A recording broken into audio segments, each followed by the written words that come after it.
Hey, it turns out that Blood Lance is just like insanely strong, and I feel like I should probably get my build guide out on it right now. Oddly enough, I've come to a lot of the same conclusions as Sarah has on Blood Lance on max roll. So if you've already been using that build guide, I'm just going to share some of my insights here and you can compare and contrast, but the setups are going to be fairly close to optimal on both of these right now. And the best part about the build, as you're currently looking at it right now, there's not really any gimmicks. I'm not necessarily adding in some like crazy insane tech that you're not going to hear about from other places.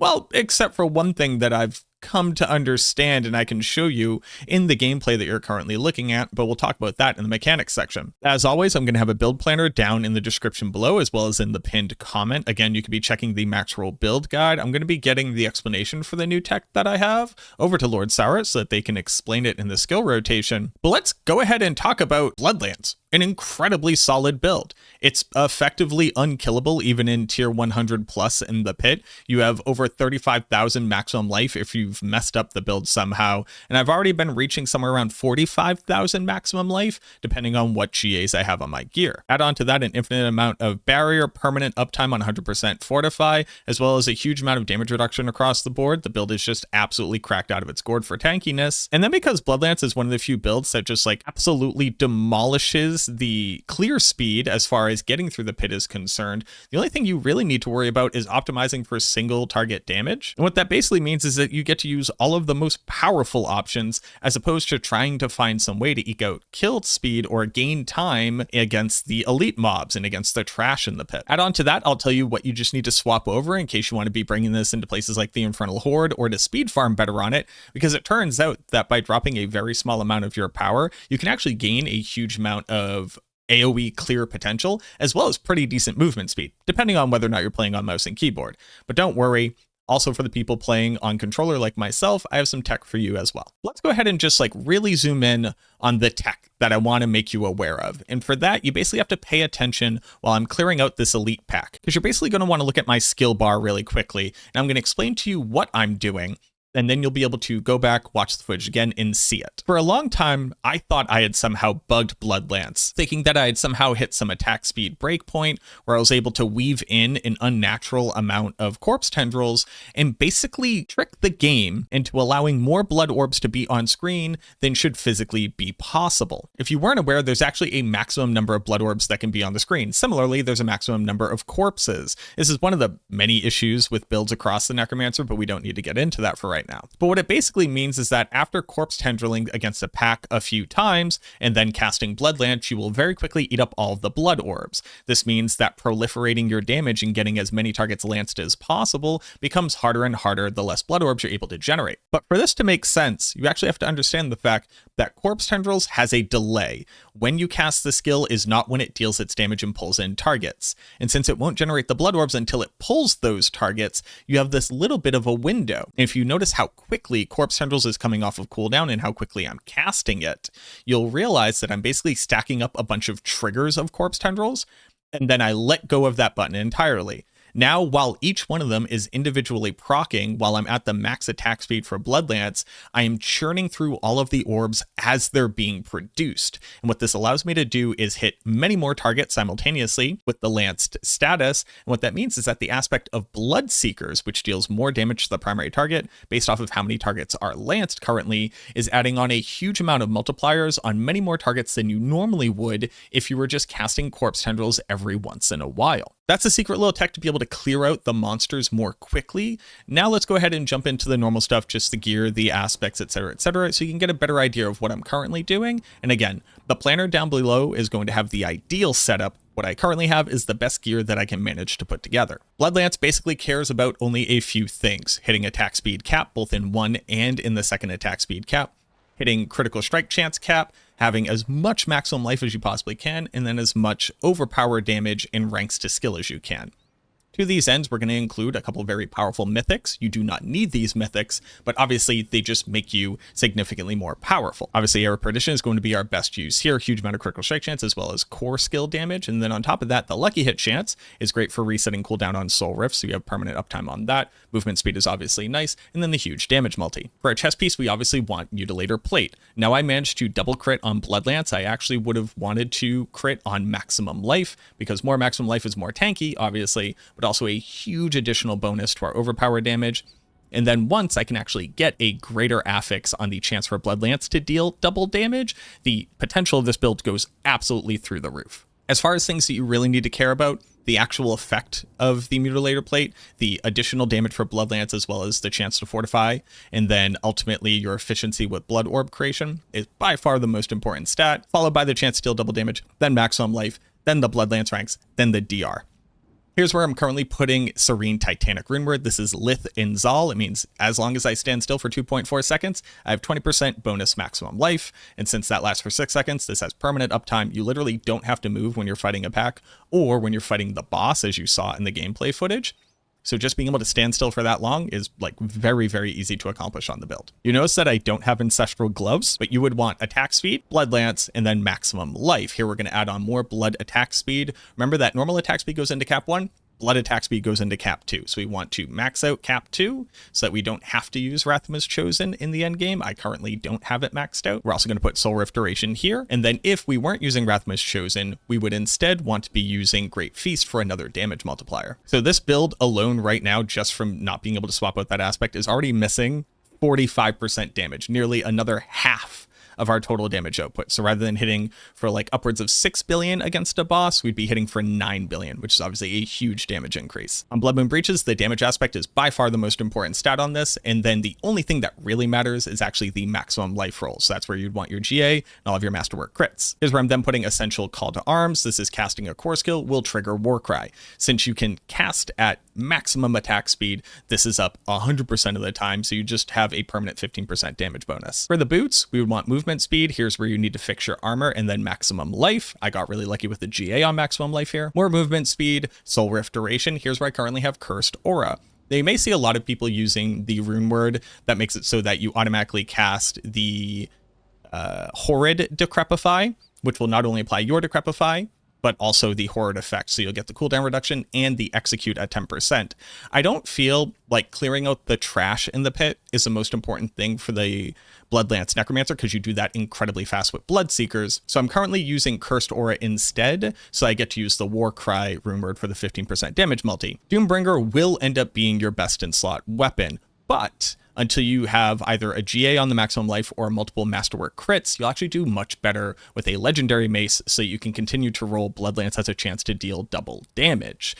Basically, there's this like very fine-tuned like inflection point where Doombringer gets better, and I would say unless you have at least like 50 to 60% maximum life on it, or again, a GA with at least one masterwork crit, you're not there yet. So don't just automatically toss on Doombringer if you already have a really, really good mace with chance to deal double damage. Also, it would allow you to add on another damage aspect, so you could continue to use Rathma's and then put Great Feast down here. Doombringer actually doesn't eke out the difference until you hit a very specific maximum life point for your individual build. For the offhand, my offhand is actually pretty terrible here. I would like to have maximum life, cooldown reduction, and then either intelligence or lucky at chance to be able to restore essence. You are going to feel a little bit clunky in other content because this is finely tuned for the pit, but the lucky at chance to be able to restore essence means that you won't run out as often when you don't have Soul Rift up, especially if you're using Great Feast. Here's where I'm putting Grasping Veins. My Grasping Vein roll is absolutely trash, but since I'm permanently spamming it within the 6 seconds, I have that 90% critical strike chance, which means I don't need it on the rest of my gear. Obviously, I would want to have triple masterwork crit on Blood Lance deals double damage, and as you can see, I didn't. And the reason why I haven't gone back and re-rolled it is because I ran out of Obdicite. For the amulet, oddly enough, I just upgraded to this amulet because my previous one actually didn't have any of the blood passives on it, but I do think I would want to re-roll this Death's Embrace back over to maximum life because I'm losing out on a huge amount. But here you would want maximum intelligence, Tides of Blood, and Coalesce Blood as the 3 best stats on it.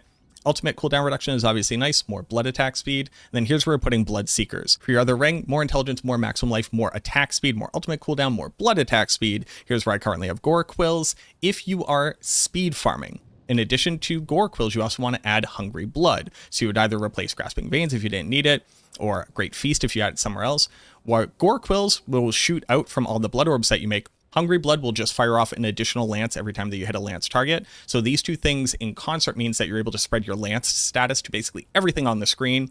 That's one of the best ways to be able to clear through the Infernal Horde significantly faster. Just because I touched on it very quickly, you could also go ahead and just remove Blight from your bar and add Sever here. and you can put Inexorable Reaper onto your boots. Now, it does turn out that on controller Inexorable Reaper is basically useless because it always targets the first monster within range. So you basically just jump 2 inches every once in a while. So you instead use something like Creeping Mist, so you can drop into Blood Mist, zoom across the map, and then come back out very quickly. Or you would just go ahead and add on something like Metamorphosis, or just a mobility aspect in general. Obviously, Ring of Starless Skies is going to be the best in slot here, just huge amounts of damage as well as good lucky hit chance, good critical strike chance, attack speed, etc. If you did not have Starless Skies, you would basically replicate this other ring here. You would need attack speed and crit on it, then you would want maximum life, and then again, you would put on Great Feast if you don't currently have it on it, Wrathmiss if you don't currently have it on it, whatever you needed to fill out your build. You would also want resource cost reduction on this piece if you did not have Starless Skies, obviously, because spamming at maximum attack speed on Blood Lance is hard to do even with Soul Rift up on a huge pack of monsters. We're actually completely solving all of our elemental resistance here by sacrificing our defenders. If you didn't need that, you could use it for crit chance, but I find this a lot easier to max out here, so you don't have to worry about it like in our Paragon board or in the rest of our stats. Obviously, sacrificing Bone for overpower, and then sacrificing Iron Golem for crit. For the Mercenaries, I'm currently using Variana because she's going to get us a huge amount of attack speed, so attack speed from here, attack speed from here, and attack speed from here. This all goes into cap 2, so this is another reason why you don't necessarily need to have Wrathmiss Chosen on your build, because you should be very close to that cap from the tempers on your gear. The other cool part about having Variana as your main mercenary, I'm going to have a video covering the Mercenaries coming out very soon. But basically, she hits the fastest, and all of her abilities work even against a single target. The majority of other mercenaries don't, like Subo. He just won't use tier 2 abilities against a single target. But her attacking also reduces cooldown through Decrepify. It's probably a bug, but at least for right now, having the most hits possible out of your mercenaries will drastically increase your cooldown reduction and increase your Soul Rift uptime. That's why I'm actually using Aldkin. Normally I would use Rahir for the damage reduction in his little bubble, but Storm of Fire adds on a huge amount of lucky hit chance potential because it does damage, and then it leaves behind a damage over time effect that also applies burning to the targets. It can also help with staggering bosses a little bit more quickly because he applies a stun. So that's what I'm currently testing out as far as mercenaries are concerned. In the skill tree, nothing too interesting is occurring here, so I'm just going to very quickly go through it. Just remember, we want to have Blight for the damage multiplier here. We want to have Overpower is going to reset our Blood Mist cooldown. If you need armor, you can always pick it up through spiked armor. You're only going to need 1 point in Drain Vitality because your armor is going to fortify you itself, and then Drain Vitality just helps to make sure you very quickly recover it in case you ever somehow manage to run out of barrier. Maybe you're lazy like me and you just don't move in boss fights, and then after, like, Bramble hits you with his huge stun and damage over time, and then the big chieftain hits you with their damage over time, and then the Lilith hits you. Sometimes you run out of barrier. So this just helps a little bit to make sure that you are back up to max capacity as soon as possible. I don't personally need any critical strike chance through Inspiring Leader, but you yourself would put the points in here if you did, and then obviously Wrathmiss Vigor. For the Paragon board, we actually have a huge amount of growth to be able to experience here. So right now my highest glyph is 81 on Dominate. I have an 81 on Essence, 73 on Sacrificial, 72 on Corporeal, and 71 on Amplify. I'm just lazy and I don't like leveling them up. But in the starter board, we're running Amplify up into Bloodbath. We're going to be running Corporeal. Obviously, you pick up all the good nodes here. Into Blood Begets Blood, this is where I'm putting Sacrificial. Into Flesh Eater, this is where I'm putting Essence, and then lastly in Frailty, this is where I'm putting Dominate. As it stands right now, especially with the changes coming very shortly, people are going to get much closer to Blood Lance has a chance to deal double damage being as close to 100% as possible while using the Doombringer setup. That just gives incredibly consistent damage output against the boss at the end of the pit. So I do expect that Blood Lance will probably pop up at least 2 to 4 pit levels, somewhere around there. It's kind of hard to say. Obviously, my gear is like pretty decent, but it is nowhere near perfect. Bad GA here. This amulet is a little bit sus. The ring is just like the best that I have. This focus is just very bad. I wish I had a good one, but like it's the best one that I got. And then obviously a GA here on chance for Blood Lance to deal double damage would go a long way. So it's going to be interesting to see where Blood Lance finally settles. But this is probably the most solid I have felt on a build this season, and just getting better and better at the techniques of the build, kind of better understanding what it requires, and just upping the quality of my gear, probably going to get me into like the 105 territory once I can replace some of these trash pieces of gear that I'm currently using. But there you go. There's Blood Lance. I hope that if you've been looking for like a really good pit pusher that's also like not that bad at the rest of the content in the game, that you've checked out Blood Lance. Is definitely the strongest that it's been in a very long time. And I'm just interested to see how people enjoy it. If you've never given it a shot, go ahead and subscribe to the channel. If you haven't already, leave a like on the video and comment down below. What have you thought? Could I have done something better? Do you have any ideas, questions, comments, concerns, different ways of running the build, seen any other cool tech? I'd love to hear from you. But that's it for me. Thank you very much for watching this video. I truly, truly hope that it helps, and I look forward to seeing you in the next one.